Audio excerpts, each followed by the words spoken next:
ایک خواب دیکھا تھا ذوالفقار علی بھٹو صاحب نے اسلامی بلاک کا،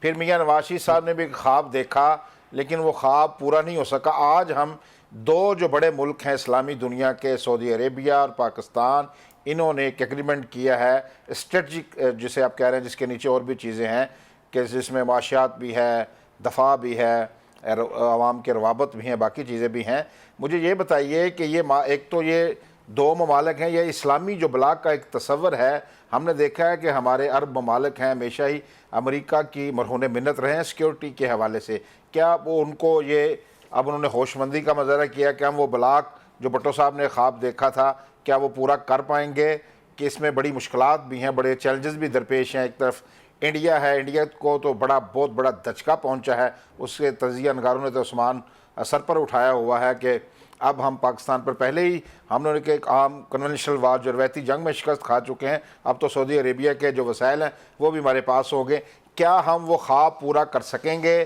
اسلامی بلاک کا، جیسے نیٹو طرز پر ہم کوئی فوج بنا سکیں گے؟ سر دیکھیں، آپ اس وقت متین صاحب میں آپ کو بتاؤں کہ اس وقت سب سے زیادہ تکلیف جو ہے وہ اسرائیل کو ہے، بہت زیادہ، بہت بڑی تکلیف میں ہے، اتنے عذاب میں ہے کہ اس کو دیکھ دیکھ کے فلسطینی وہاں پر خوش ہو رہے ہیں اور پاکستانی یہاں پہ خوش ہو رہے ہیں، اور عرب ممالک کے مسلم جو ہیں وہ اپنے اپنے ملک میں بیٹھ کے اس کو انجوائے کر رہے ہیں، سیلیبریٹ کر رہے ہیں۔ اور اس کے بعد جو دوسرے نمبر پہ تکلیف ہے، میرے خیال میں کل آپ نے دیکھا ہوگا مودی کی ایک تصویر جو روتی ہوئی ہے، جی بالکل، اس کے آنسو نکل رہے ہیں، شاید وہ اے آئی کی پکچر ہے لیکن بڑی وائرل ہوئی ہے، صرف انڈیا میں نہیں پوری دنیا میں وائرل ہوئی ہے۔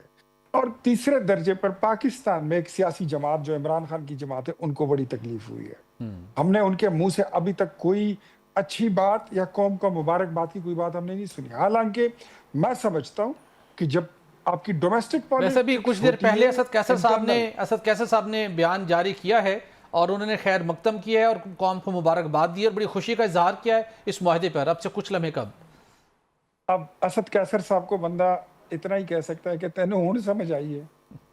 مہربانی تواڈی کے گل سمجھ آئی گئی ہے کہ کم کوئی چنگا ہویا ہے، مہربانی تواڈی، شکریہ، لیکن یہ اسی وقت کرنا تھا۔ اب بامر مجبوری مبارکباد دینا اور چیزوں کو ایکسیپٹ کرنا، میرے خیال میں یہ وہ جسٹس لیٹ جسٹس اور جسٹس ڈینائڈ والی بات ہے۔ بہرحال میں تو قبول کرتا ہوں، لیکن اپنے ملک کی داخلی سیاست کو ایک سائٹ پر رکھ کر آپ کو ڈپلومیٹک پالیٹکس جتنی انٹرنیشنل ہے اس کے معیار، اس کے پیرامیٹرز کچھ اور ہوتے ہیں، آپ کو اس کے مطابق بات کرنی ہوتی ہے اور ساتھ چلنا ہوتا ہے، اپنے اختلافات گھر کے بلا کر بالکل صحیح اس میں شامل ہونا ہوتا ہے۔ بالکل ٹھیک۔ جو آپ نے بات کی کہ اسرائیل کی اور انڈیا کی، جی تو اس کے علاوہ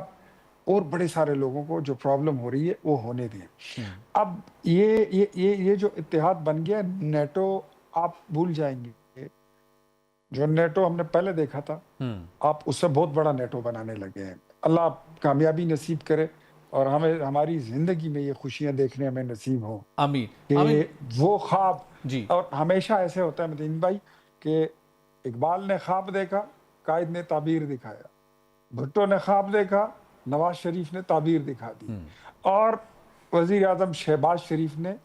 اس کو عملی جامہ بھی پہنا دیا۔ تو میرے خیال میں یہ اللہ کا بہت بڑا احسان ہے کہ ہم تاریخ میں صحیح سمت میں اپنے ہم گام اٹھانے لگ گئے ہیں، اس طرف ہم بڑھے، ہماری ری ڈائریکشن ہو رہی ہے اس وقت ڈپلومیٹک پالیٹکس کی، ہماری انٹرنیشنل پالیٹکس کی، اسٹریٹجک پالیٹکس کی، انٹرنیشنل پارٹنرشپ کی، جو پولیٹیکل ہماری وہ ہے پارٹنرشپ ہے اس کی، وہ ہم ری ڈائریکشن کر چکے اور کر رہے ہیں اور مزید ہمیں کرنا ہے۔ بالکل صحیح، انشاءاللہ ہم سمجھتے ہیں کہ پاکستان اس تمام گروپ کا، اس بالکل حق ٹھیک، کا،